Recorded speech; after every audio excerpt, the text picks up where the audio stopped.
Needle prick करनी है abdominal cavity मतलब अब ट्रेन हाय बच्चों, हेलो एवरीवन, क्या हाल चाल मेरे बालकों। आई होप सब बहुत अच्छे होंगे और ज़बरदस्त तरीके से अपनी कर रहे होगे बच्चा। तो चलो बेटा, हम लोग डिस्कस कर रहे थे रिप्रोडक्टिव को, जिसमें हम लोगों ने काफ़ी सारे टॉपिक आज हम यहाँ पर डिस्कस करने वाले हैं रिप्रोडक्टिव हेल्थ के बहुत ही इम्पोर्टेंट टॉपिक इम्यूनोसेंट। ठीक है। चलो भाई, देखते हैं कि व्हाट इज एमनियोसेंटेसिस। तो देखो ज़रा, सिखाया था ना, एमनियन, कोरियन, योगसेक और प्लेसेंटा, 4 एक्स्ट्रा एम्ब्रियोनिक लेयर्स है ना मेरे बच्चे। ध्यान देंगे सभी लोग। मैडम, मैम की थोड़ी तबीयत खराब है। एमनियन, कोरियन, बैक एंड 4 अपनी क्या है बेटा? Dollar, embryonic, embryonic. अब सभी बच्चे ध्यान देंगे। अब देखो, जब हम लोगों ने एक डायग्राम बनाया था, तो इसका डायग्राम ड्रॉ करते हुए मेरे बच्चे,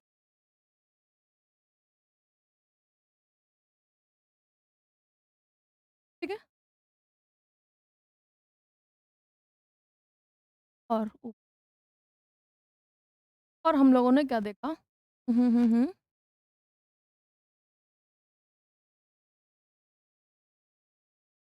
और यहाँ पे हमने क्या देखा कि यूं करके वो होती है एम्ब्रियोनिक मेम्ब्रेन, जिसका नाम है एमनियन। क्या नाम है? एमनियन। पहला पार्चुरेशन पढ़ा था तो सिखाया था ना, एमनियन बस्ट होगी, के बाद में एमनियोटिक फ्लूइड बाहर आएगा, उसके बाद में डायलेशन होगा, देन क्या होगा? पार्चुरेशन, यानी कि चाइल्ड डिलीवरी। ठीक है, ठीक है। चलो बेटा आ जाओ, यहीं से यूं करके प्लेसेंटा और यहाँ पर डेवलपिंग इस तरीके।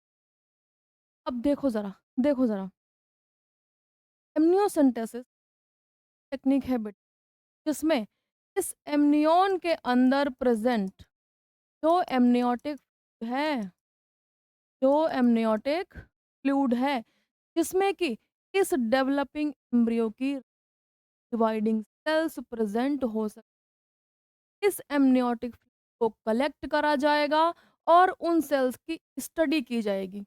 समझ पा रहे हो?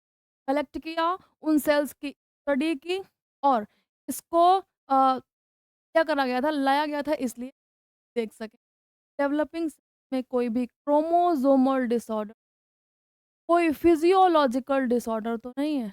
ठीक है। लेकिन जब कोई सेल होगी तो अंदर हम जब क्रोमोसोम्स की स्टडी करेंगे, ये भी पता लगा सकते हैं कि उस सेल का जो क्रोमोसोमल फॉर्मूला है में एक्स एक्स है या फिर एक्स, यानी कि सेक्स क्रोमोसोम भी पता कर सकते, लड़की होने वाली कि लड़का पैदा, तो सेक्स डिटर्मिनेशन भी कर सकते हैं। समझ पा रहे हो? तो देखो, ध्यान दो, एमनियोसेंटेसिस, नाम में एमनियन आ रहा है ना मेरे बच्चे, तो देखो किसका यूज करेंगे? एमनियन के अंदर प्रेजेंट एमनियोटिक फ्लूइड का।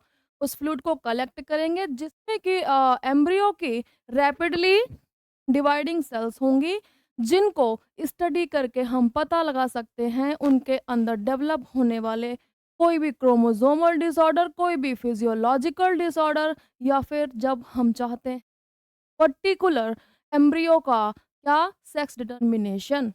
इन 30 चीज़ों के लिए यहाँ पर डेवलप की गई एक टेक्निक क्या? एमनियोसेंटेसिस।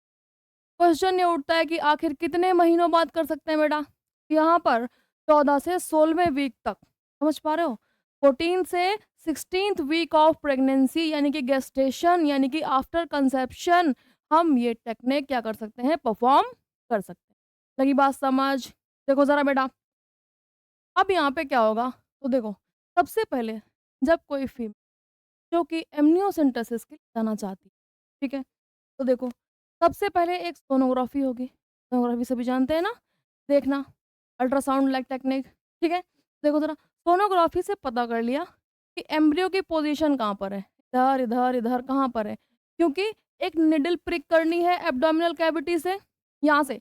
यहाँ से एक निडल प्रिक करनी है बेटा, इंजेक्शन, दिस इज़ इंजेक्शन। एक निडल प्रिक करनी है, तो कहीं निडल से एम्ब्रियो को कोई डैमेज ना हो जाए, उसके लिए पहले एक सोनोग्राफी करते हैं, एम्ब्रियो की पोज़ीशन जानते हैं, देन क्या करते हैं, एमनियोटिक फ्लूइड को निडल की हेल्प से सक कर लेते हैं, ठीक है?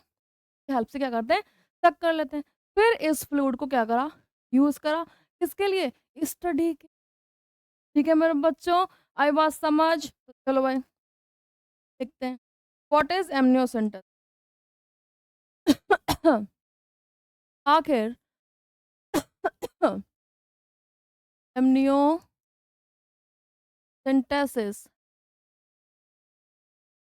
है क्या? तो पहले ध्यान देंगे सारे बच्चे, ये एक प्रीनेटल डायग्नोस्टिक, ठीक है? It is a prenatal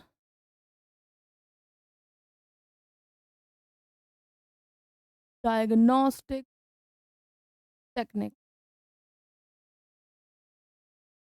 technique to diagnose क्या-क्या? Of the developing baby, hmm, yes, उसके बाद दूसरा क्या? एनी क्रोमोसोमल डिसऑर्डर, ठीक है? एनी क्रोमोसोमल डिसऑर्डर, ठीक है? आते हुए और क्रोमोसोमल डिसऑर्डर के नाम जल्दी बताओ, एक एग्ज़ाम्पल, जैसे कि डाउन सिंड्रोम, जैसे कि डाउन सिंड्रोम, जैसे कि टर्नर सिंड्रोम, जैसे कि टर्नर सिंड्रोम, ठीक है? जैसे कि पटाउ सिंड्रोम,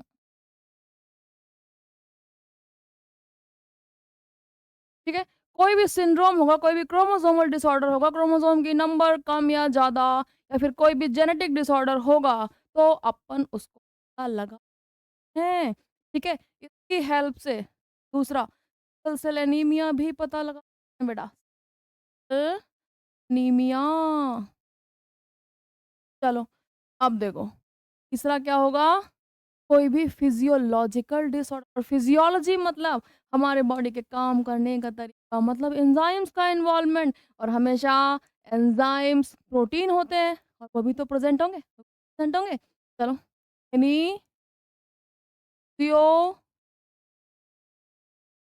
फिजियोलॉजिकल डिसऑर्डर से पता लगाया जा सकता, तो आई बात समझ, ठीक है?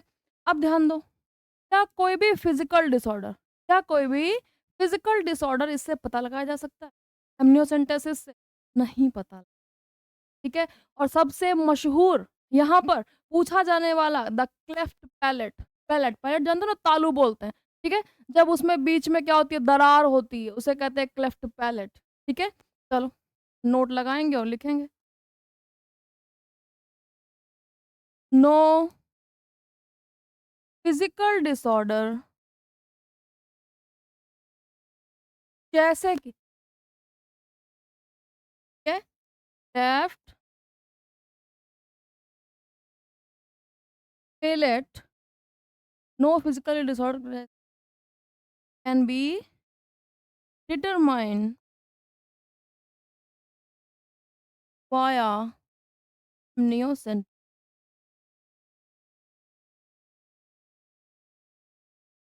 ठीक है? इसके थ्रू कोई भी डिसऑर्डर जो कि फिजिकल है, जो कि बाहर से देखने पे पता चले, ऐसा कोई भी डिसऑर्डर हम पता नहीं कर सकते, क्योंकि वहाँ पे सिर्फ डिवाइडिंग सेल्स मिलेंगी और सेल्स के बेस पे जो स्टडी हो सकती है, सिर्फ वही चीज़ें पता कर सकते हैं एमनियोसेंटेसिस। लगी बात समझ? चलो भाई आगे बढ़ा जाए। अब फिर बेटा, इंडिया के लोग मक्कार हैं, इंडिया के लोग वो हर चीज़ का क्या करते हैं? दुरुपयोग करते हैं। ठीक है? प्लस देखो, पहली बात तो ये कि मान लो 14 से 16 हफ्ते में हमने एमनियोसेंटेसिस परफॉर्म कराया, ठीक है? फिर हमें पता चल गया कि नहीं भैया, जो बच्चा डेवलप हो रहा है उसमें कोई डिसऑर्डर है। अब बताओ, अब बताओ, अगर एमटीपी यानी कि टर्मिनेशन ऑफ प्रेगनेंसी, प्रेगनेंसी खत्म कराना चाहते हैं, अबॉर्शन खत्म कराना चाहते हैं, तब भी यहाँ पे रिस्क है, रिस्क है। लास्ट लेक्चर, लास्ट टॉपिक में पढ़ाया था, सॉरी लास्ट चैप्टर में पढ़ाया था कि प्लेसेंटा डेवलप हो जाता है 3 महीने में, यानी कि 12 हफ्तों में, ठीक है? कितने? 12 हफ्तों में। और जब जब तक प्लेसेंटा अच्छे से डेवलप नहीं होता, तब तक जो अबॉर्शन है, उसे सेफ माना जाता है मेरे बाल को, और उसके बाद अबॉर्शन को सेफ नहीं माना जाता। ठीक है? चलो, तो ड्रॉबैक्स, सबसे पहले तो पहला तो यही ड्रॉबैक था मेरे बाल को कि it can be performed only after 16th week of pregnancy. ठीक है? और देन 16 हफ्ते में अबॉर्शन सेफ नहीं माना जाता, then abortion is not safe, abortion is not safe मेरे बालकों। ठीक है? दूसरा, लोगों ने सेक्स डिटर्मिनेशन के लिए इसको मिसयूज करना शुरू कर दिया। समझ पा रहे हो कि भैया होने वाली, लड़का होने वाला है, होने वाली है, चलो मार देते हैं, चलो मार देते हैं। ठीक है? फिर उन्हें फ़र्क नहीं है कि जो हमारी फीमेल है, जो प्रेग्नेंसी कैरी कर रही है, तो नुकसान होगा, फ़ायदा होगा, भाई लड़की है तो मार दो, ये लड़की है तो मार दो। चलो भाई, फीमेल फीटिसाइड यानी कि फीमेल फीटस की हत्या कर देना, that is known as female foeticide cases increased rapidly, rapidly. और क्यों? क्योंकि लोगों ने पर्ल start to started to misuse for sex determination, है ना मेरे बच्चों? सेक्स डिटर्मिनेशन, बात समझ, लगी बात समझ? तो भैया ठीक है, ठीक है, नहीं करेंगे एमनियोसेंटेसिस, नहीं करेंगे। अब क्या करेंगे? तो एक नई टेक्निक आई जो कि परफॉर्म की जा सकती थी 8 से 10 हफ्ते, 12 हफ्ते से कम है, 12 हफ्ते से कम है। अब यहाँ पर अगर कोई भी डिसऑर्डर पता चलता है, तो हम आसानी से अबॉर्शन आ सकते हैं, जिसमें जो फीमेल प्रेग्नेंसी कैरी कर रही है, उसकी भी सेहत पर बहुत ज़्यादा फ़र्क पड़ने वाला नहीं है। समझ पा रहे हो? क्योंकि प्लेसेंटा अभी तक फुली डेवलप्ड नहीं हुआ है। चलो, अब तुम्हें तुम्हें कनेक्ट होना चाहिए वो चीज़, कोरियोनिक विलाई कहाँ पढ़ा था? प्लेसेंटा के फॉर्मेशन में कोरियोनिक विलाई, उन्हीं से सैंपलिंग। ठीक है?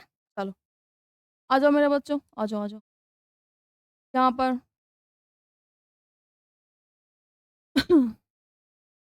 Sample is taken from chorionic villi. ठीक है? और ये टेक्निक भी यूज़ करी जाती है जेनेटिक डिसऑर्डर और फिजियोलॉजिकल डिसऑर्डर को पता कर, for orders and physiological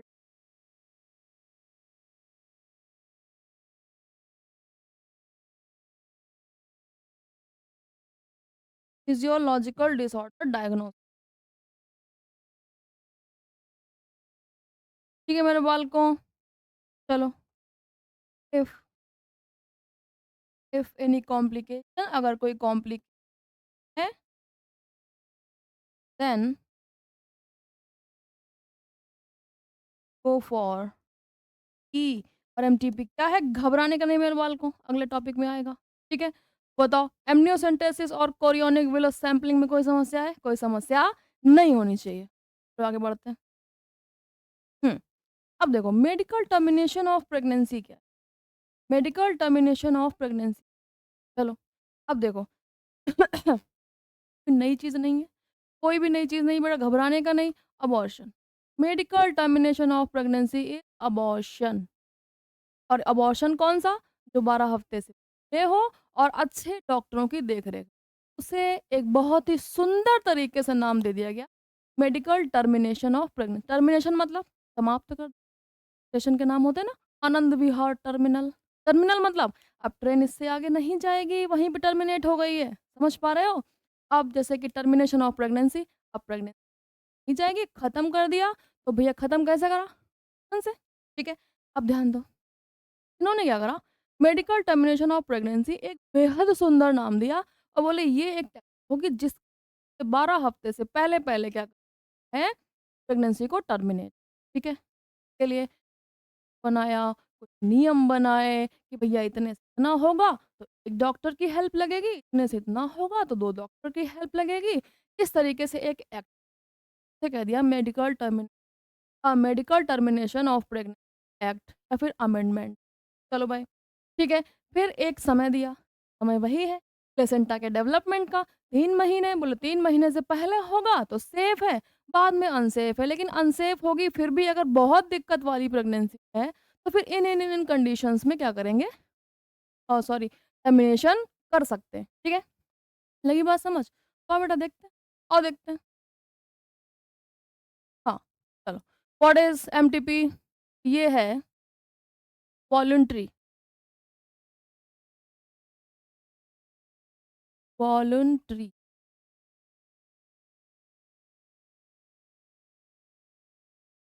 termination of pregnancy before full term, before its full term, under provision of experienced doctor, experienced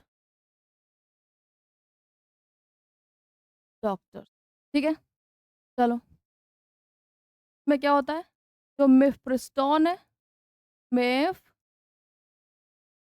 है, उसको देते हैं बेटा, उसको देते हैं और इसके साथ-साथ प्रोस्टाग्लैंडिन्स भी देते हैं। जिससे कि क्या होता है, मिफ्प्रिस्टोन पढ़ा था ना, एंटी प्रोजेस्टेरोन प्रेगनेंसी हटा देगी और उसके बाद डॉक्टर के पास जाना है और वो उस डेवलपिंग फीटस जो कि अब यूटेरस से डिटैच हो चुका है, वो आसानी से वहाँ से टर्मिनेट कर, ठीक है? मिफ्प्रिस्टोन इज़, लेकिन कभी भी इसको खुद से यूज़ नहीं करना पड़ता है क्योंकि पहले ही पॉइंट में मैम ने क्या लिखा बेटा, एक्सपीरियंस डॉक्टर की देख-रेख में होता है काम। लगी बात समझ? चलो और देखते हैं बेटा अगले terms and conditions. Legalisation of MTP in India. MTP को कब लीगल कर दिया था? 1971 में। जबकि इसी समय में दूसरे देश अभी भी उलझे हुए हैं कि भैया लीगल, क्योंकि सामाजिक डर है कि लोग क्या कहेंगे, ठीक है? लेकिन इंडिया ने जो एमटीपी है कब लीगलाइज कर दिया था? 1971 में, ठीक है बेटा? व्हेन द एमटीपी, तो एमटीपी सेफ होती है, बताओ? चलो, within with in 12 of pregnancy अभी तक अबॉर्शन सेफ होता है या फिर विदिन ऑफ, क्या होता है अबॉर्शन सेफ। चलो आगे बढ़ा जाए, पढ़ते हैं। Medical termination of pregnancy act 2017। अब यहाँ पे थोड़ा सा ध्यान देंगे। इस एक्ट के अकॉर्डिंग 2 रूल निकाले सरकार ने, इंडिया की गवर्नमेंट ने 2 रूल निकाले, बोले दोनों रूल मानने पड़ेंगे। हमने कहा ठीक है मानेंगे। तो बोले कि अगर 12 हफ्तों की प्रेगनेंसी है तो क्या करना पड़ेगा? सिर्फ एक डॉक्टर का कंसल्टेशन ना, एक डॉक्टर का विदिन, क्या अंडर लिखते हैं, विदिन सुंदर नहीं लग रहा, under supervision of supervision of only one doctor. और इसी को एनसीईआरटी लिखती है मेडिसिन प्रैक्टिशनर, तो घबराने का नहीं, डॉक्टर इज़ मेडिसिन प्रैक्टिशनर ना मेरे बच्चों, लिख देते हैं। सेन या फिर मेडिसिनल प्रैक्टिशनर मतलब जो मेडिसिन की प्रैक्टिस कर रहा हो, ठीक है? अब देखो 12 हफ्ते से प्रेगनेंसी सेफ है? Not safe. फिर लेकिन 24 हफ्तों से तो कम ही होनी चाहिए बेटा। 24 हफ्ते के बाद कितने भी मेडिकल प्रैक्टिशनर लगा लो एमटी नहीं करवा सकते सर से एड़ी तक, ठीक है? In case of more than 12 हफ्ते से ज़्यादा हो गई है लेकिन 24 हफ्ते से कम है, 24 हफ्ते से कम है, तो क्या लगेगा बेटा? Under supervision of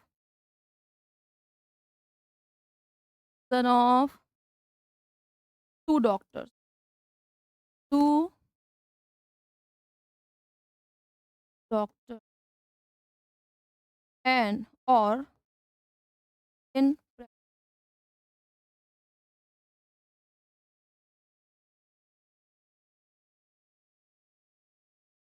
then practice, बस इतना। बहुत ज़्यादा लिखने की, देखने की, पढ़ने की ज़रूरत नहीं है। इस एक्ट ने क्या कहा कि अगर 12 हफ्ते की प्रेगनेंसी है या फिर उससे अंदर की है, तो कितने डॉक्टर लगेंगे बेटा? ठीक है? और अगर 12 हफ्ते से ज़्यादा है और 24 हफ्ते से कम है, तो क्या लगेगा? डॉक्टर कितने लगेंगे? तो उनके अंडर सुपरविज़न में हम क्या करा सकते हैं? एमटीपी करा सकते हैं, लेकिन अगर 24 हफ्ते से प्रेगनेंसी ज़्यादा हो चुकी है, अब एमटीपी गवर्नमेंट कोई भी सलाह नहीं देती, इट इज़ टोटली बैंड। समझ पा रहे हो? It is totally illegal. आई बात समझ? ठीक है बेटा? तो आज हम लोगों ने पढ़ा एमनियोसेंटेसिस, सीवीएस और हम लोगों ने पढ़ा एमटीपी। अगले क्लास में इनफर्टिलिटी के साथ इस चैप्टर को आगे बढ़ाएँगे, तब तक के लिए पढ़ते रहो और रिवीजन करते रहो। Bye bye.